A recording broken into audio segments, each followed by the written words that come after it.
Good evening to all of you in Hong Kong from me here in London. And it's a pleasure to address the Society of Publishers in Asia Awards dinner tonight.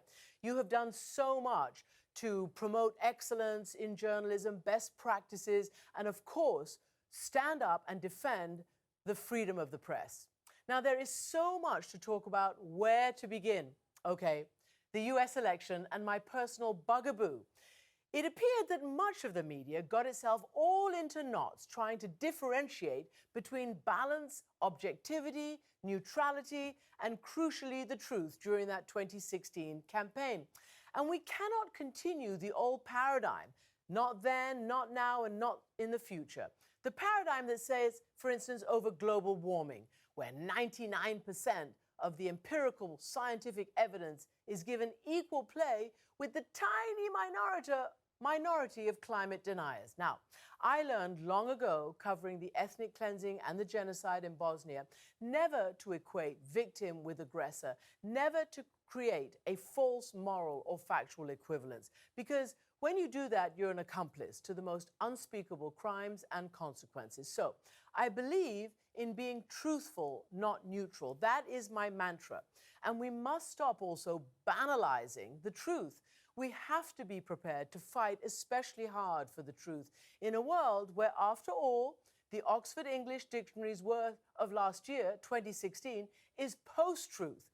We have to accept also that we've had our lunch handed to us by the very same social media that we've so slavishly been devoted to. The winning candidate did a savvy end run around us in the American election and used social media to go straight to the people.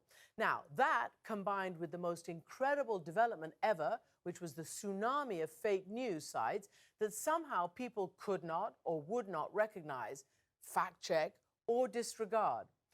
One of the main fake news writers said in the aftermath of the election that people, American people, are getting dumber, just passing around this stuff without fact-checking. So we need to ask whether technology has finally outpaced our human ability to keep up, and whether the big online media giants like Facebook, etc., are up to the job of keeping us honest and safe. I feel that journalism faces an existential crisis right now, a threat to the very relevance and usefulness of our profession. Now, more than ever, we need to commit to real reporting across our real world in which journalism and democracy are in mortal peril, including by foreign powers like Russia, paying to churn out false news and hacking into democratic systems. Recently, as I prepared to address graduating seniors at a New England university, a couple of things happened to focus my thoughts. First, in England, in his Easter sermon, the Archbishop of Canterbury entered this debate warning that the public has become used to facts being reduced to the level opinion. That same weekend, I read an interview in a magazine with a rising young actress. She was asked, what is the greatest challenge of our time? And she said, who to believe? Imagine that. That was a punch in the gut to me as someone who's devoted my entire career and sacrifice to seek only the truth. And amidst all of this, I also saw a film.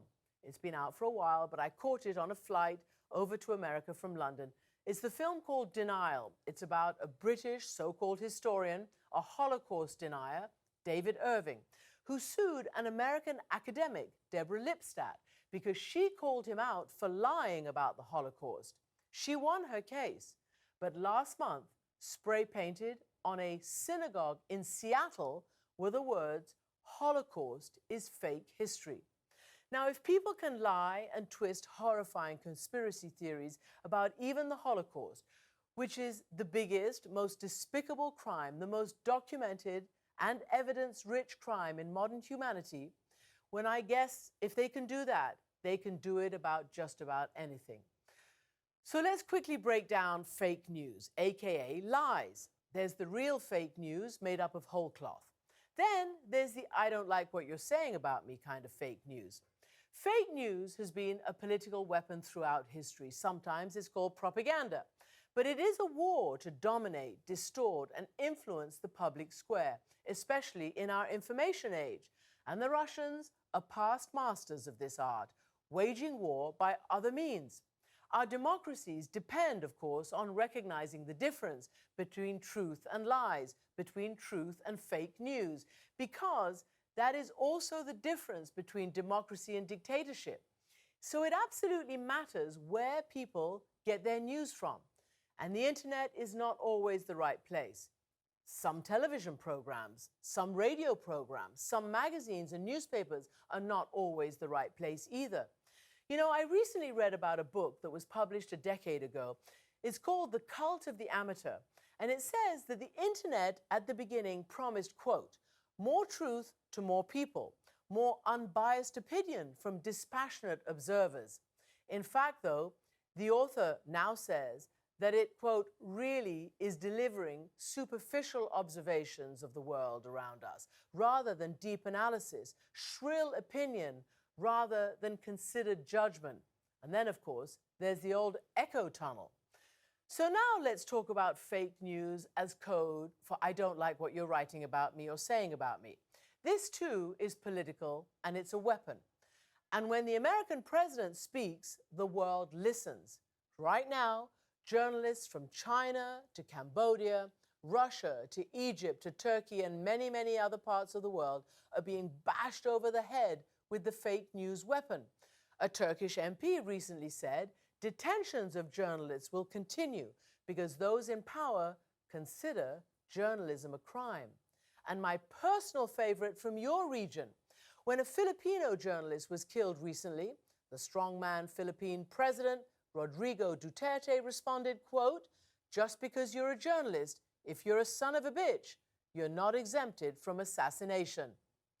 This is the environment that we work in every single day out there, to be people's eyes and ears in this complex world. So think about it. I think about it every day and every night. And each time I resolve to keep fighting, to keep on going with the fight to be truthful and never neutral. We should all do that, because that will keep our world a better and a safer place. Thank you all so much for listening to me on this screen, this virtual reality. I wish you a very, very good evening, and congratulations to all the awardees. So good night, good luck, and enjoy your evening.